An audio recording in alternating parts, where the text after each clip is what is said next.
Fidèles téléspectateurs de AskWeb TV, bonjour et bienvenue dans cette nouvelle édition de Journal. Voici les titres.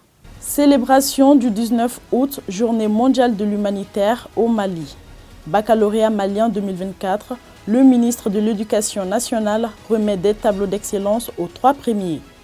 Refresher Programme de UCAP Mali, Sahel, sécurité et redevabilité au cœur des échanges. Une fois de plus, bonjour et bienvenue. À l'occasion de la Journée mondiale de l'humanitaire, célébrée chaque 19 août, le gouvernement des États-Unis, à travers l'USAID, a commémoré cette journée en organisant une campagne d'exposition ce mercredi 14 août 2024. L'objectif était de rendre un hommage aux partenaires humanitaires, mais aussi de mettre en lumière le financement américain dans le domaine humanitaire du Mali. Reportage Adjaratou Konaté et Nilemadi Dombele.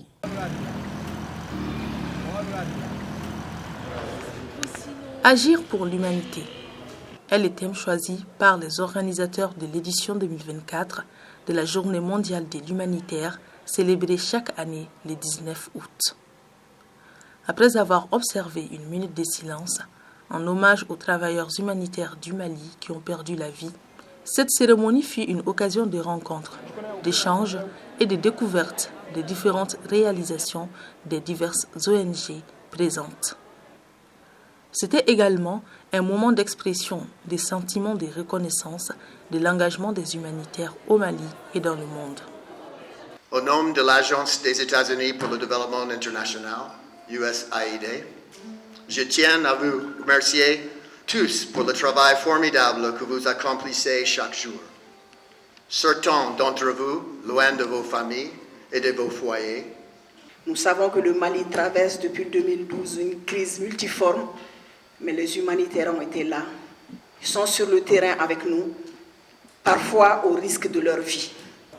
Des ONG comme Première Urgence Internationale, International Medical Corps ou encore Programme Alimentaire Mondial étaient au rendez-vous.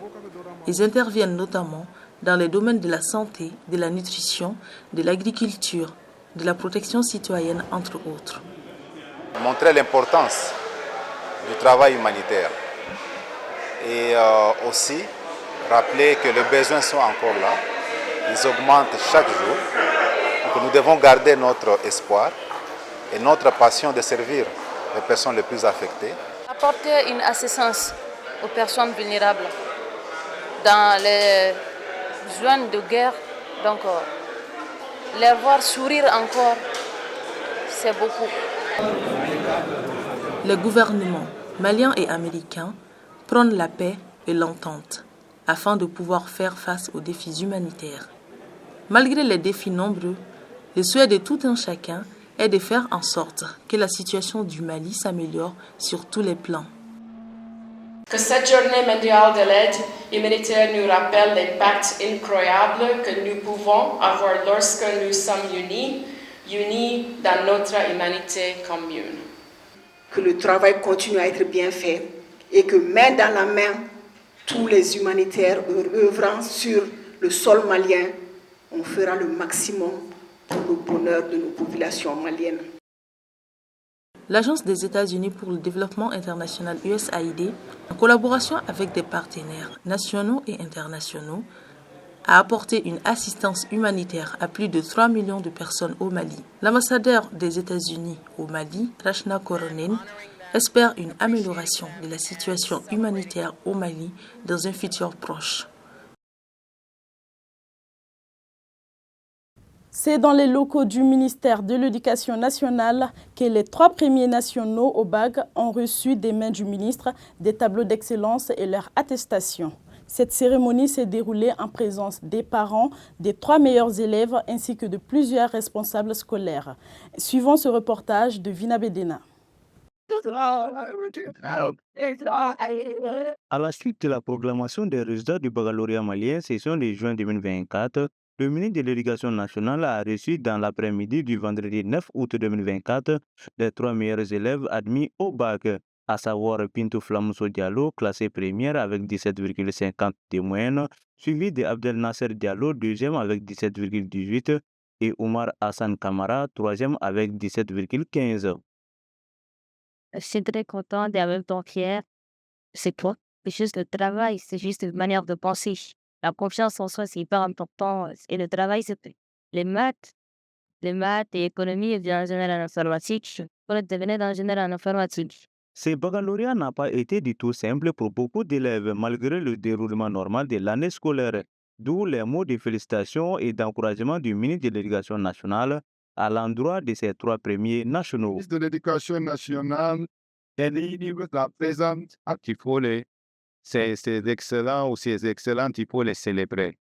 Il faut leur montrer que nous sommes avec eux, que nous sommes là pour les accompagner, qu'ils nous font honneur, que nous sommes fiers d'eux et que nous sommes prêts à les porter là où elles veulent aller. Votre objectif, c'est la réussite. Quand vous soyez, quel que soit le lieu qui va vous accueillir dans quelques semaines, mois, je suis venu pour réussir. Je ne dérogerai pas à mon objectif. Cette cérémonie a été l'occasion pour ces élèves de recevoir des mails du ministre de l'Éducation nationale, leurs attestations du baccalauréat, mais aussi des tableaux d'excellence en présence de leurs parents, responsables scolaires et académiques. La crise sécuritaire n'est pas sans conséquence au Burkina Faso. Le nombre de personnes déplacées internes s'accroît de jour en jour. Les femmes et les enfants sont les plus touchés. Afin d'assurer leur protection, le projet FAMA leur vient en aide en leur fournissant un environnement sain et productif. Sokonaba Dansoko nous fait le point. Au Burkina Faso, on compte plus de 2 millions de personnes déplacées internes en 2024 dues à la crise sécuritaire. Dans le but d'améliorer la situation de ces personnes, le foyer FAMA créé en 2021 accueille les femmes vulnérables et déplacées internes, les veuves ainsi que leurs enfants, afin d'assurer leur sécurité. À l'heure actuelle, nous avons accueilli plus d'une cinquantaine de femmes qui vivent, eux, leurs enfants. Donc, l'un des objectifs de ce foyer est d'offrir ce cadre sécurisé où elles sont logées, nourries et soignées. Ces projets consistent non seulement à fournir un abri à ces personnes, mais aussi de leur offrir des opportunités de formation qui leur permettra de développer des activités génératrices de revenus et subvenir aux besoins de leurs enfants. Les tissages, la pâtisserie et la savonnerie sont les différentes formations dont elles bénéficient. Je suis cuisinier et formateur pour les dames qui sont au foyer ici. Et mon rôle principal, c'est de les aider et plus tard, hors du foyer, mener une activité vraiment plus rentable, quoi. Au foyer, on nous apprend beaucoup des activités. On nous apprend à faire mougoudou, on fait gâteau, on fait aussi le pain, les chips. On nous apprend à faire tout. Parmi nos activités, il y a aussi la vente au marché, donc on sort vendre le riz. Quand on vient pour vendre le riz, on sort, nous cherchons des clients dans le marché, ils lancent la commande, nous partons les servir. Siminga na jiru nguna faye hore anka inga nguna faye na wodani kam golleji din no jarata nonka na wodi sabde a heban pama golleji goddi no wodi a yi ay no fefe sa wari ni fu a heban ji a golleji ekitotoydi golle juude fu a heban ekitoda wodi du sa sukabe ma do a heban janga. Au regard du nombre croissant de personnes déplacées internes, le projet FAMA souhaite améliorer la vie des femmes et enfants dans des situations difficiles et projette doubler sa capacité d'accueil afin de faciliter l'insertion socio-professionnelle des résidentes. Nous espérons bénéficier donc d'un espace beaucoup plus large afin d'accueillir beaucoup plus de femmes en situation difficile. Nous lançons un appel aux bienfaiteurs, aux donateurs, de pouvoir soutenir davantage les activités du projet au Burkina Faso, étant donné que la situation des personnes déplacées internes devient beaucoup plus difficile avec le nombre.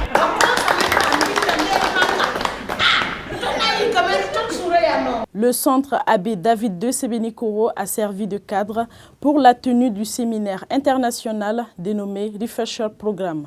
Cette rencontre d'une semaine était organisée par l'Union catholique africaine de la presse et l'Association des journalistes catholiques du Mali en partenariat avec la Conférence épiscopale du Mali. Avec des spécialistes en sécurité et des masses médias de l'Église, les échanges ont porté sur le thème Sahel, sécurité et redevabilité. Quel rôle pour les journalistes croyants? Reportage Vina Bedena. Dans le souci d'une meilleure intégration des journalistes croyants et une bonne communication à travers la foi, l'Union catholique africaine de la presse UCAP et sa section au Mali, l'Association des journalistes catholiques du Mali, AJCM, ont tenu du 12 au 14 août 2024 un forum international dénommé Refresher Programme, avec comme thème Sahel, sécurité et redevabilité, quel est le rôle pour les journalistes croyants. Cette rencontre qui a eu lieu au centre Abbé David de Sébenikoro a bénéficié du soutien de la conférence épiscopale du Mali. Nous prions et nous bénissons ce forum afin que le Seigneur lui-même donne l'esprit de discernement, l'esprit de sagesse, que ce forum soit pour notre pays une source de grâce, une source de paix, de cohésion sociale et de stabilité. Alors nous connaissons les contextes géopolitiques, géostratégiques. Surtout notre pays actuellement en partenariat avec l'AES. L'AES qui est une zone aujourd'hui d'insécurité. Donc ce thème aussi est stimuler les uns les autres à prendre leur rôle pour la construction de notre pays, la construction de la zone de l'AES. Ce forum de quelques jours a réuni les journalistes croyants ainsi que des experts sur les questions des droits humains, de sécurité et des masses médias catholiques. Ce fut un moment de partage d'expériences, mais aussi d'apprentissage. Les uns et les autres sont d'accord pour faire plus, mais c'est également pour plus s'impliquer, pour se mettre en réseau et pour mutualiser les moyens pour réussir la mission. À l'issue du Refresher Programme, les participants ont non seulement apprécié les thématiques abordées et promettent de traiter dans le futur les informations en mettant la foi au centre. Nous avons eu droit à de brillants exposés, et d'éminents chercheurs, d'éminents professeurs. Et ces exposés-là, j'en suis sûr, vont contribuer à améliorer notre savoir-faire sur le terrain et surtout donc, nos pratiques de terrain. Et comme la thématique le disait si bien, le rôle du journaliste croyant. Alors je crois que désormais nous aurons les mots appropriés pour donner une information saine à nos auditeurs, à nos lecteurs et surtout à nos téléspectateurs. Bon, j'ai appris qu'il ne faut pas diffuser des informations n'importe comment et aussi bien traiter les informations avant de les diffuser. J'ai appris beaucoup de choses, etc. En fait, ça s'est bien passé. Dans la perspective de donner un nouveau souffle à l'association, l'AJCM prévoit des activités très prochainement. Le premier projet, c'est qu'on compte se réunir prochainement à 100, déjà pour évaluer ce qui est fait, pour voir comment redynamiser l'association. Nous avons l'avantage que beaucoup de jeunes viennent maintenant sur le marché et qui sont des journalistes. Donc ça fait autant de sang neuf, ça fait autant de visions nouvelles qu'il faut intégrer, qu'il faut mettre en mouvement pour créer une dynamique nouvelle. Dans un contexte sahélien où la liberté d'informer n'est pas totale et face à la désinformation grandissante, ce genre de rencontres peuvent permettre aux journalistes d'être plus rigoureux. Le forum a pris fin par des remises de diplômes aux participants. Au Mali, la ponctualité au rendez-vous est un véritable parcours de combattants pour une large frange de la population, tant il est difficile de respecter les rendez-vous. Ainsi naît le concept de heure malienne pour traduire ces retards. Que revêt ce concept? Quels sont les inconvénients liés à cela? Moussa Ali Moussa a recueilli les avis de certains citadins pour Ask Web TV. Au Mali, lorsqu'il s'agit de convenir d'un rendez-vous, il est souvent d'usage d'entendre la question suivante. Heure malienne? Cette question fait écho souvent au non-respect des heures de rendez-vous par certaines personnes. Que renferme ce concept heure malienne? Quels sont les inconvénients? Nous avons baladé notre micro dans les artères de la ville de Bamako pour recueillir quelques avis.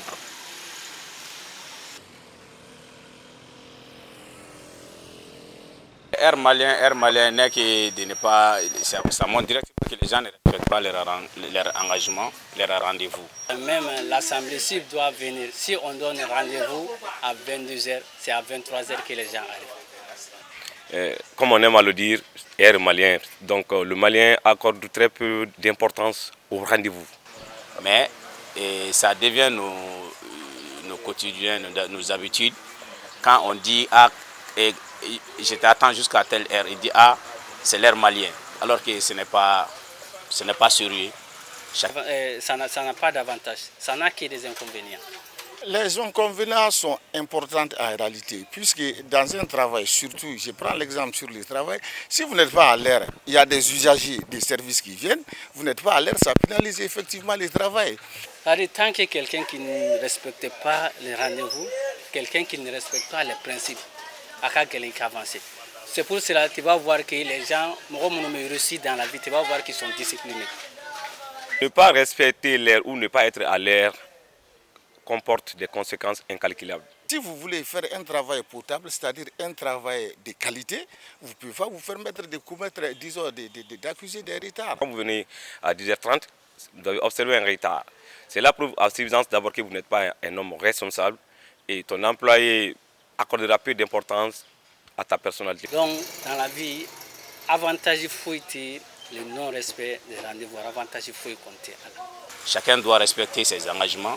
Si on est tombé d'accord de se retrouver à 16h, tu dois être là avant 16h. Et même dans les hôpitaux, dans les structures publiques, le retard peut avoir assez de conséquences. On peut être dans le besoin ou à l'urgence, mais si le personnel n'est pas disposé à l'heure pour répondre à vos attentes, ça ne pourra que de vous nuire. Donc la non-ponctualité a une portée vraiment qui paralyse en réalité la réussite de toute activité. Il ressort donc de ce qui précède que le concept Air Malien est une pratique non élégante et pleine d'inconvénients. Un adage africain disait à propos, qui veut aller loin, ménage sa monture. Nous gagnerons donc à être de plus en plus regardants sur le respect de nos rendez-vous si nous voulons être des partenaires fiables et professionnels. Mesdames et messieurs, c'est tout pour cette édition. Merci à vous de nous avoir suivis et restez connectés sur nos différentes plateformes pour ne rien manquer de nos prochaines éditions. À bientôt.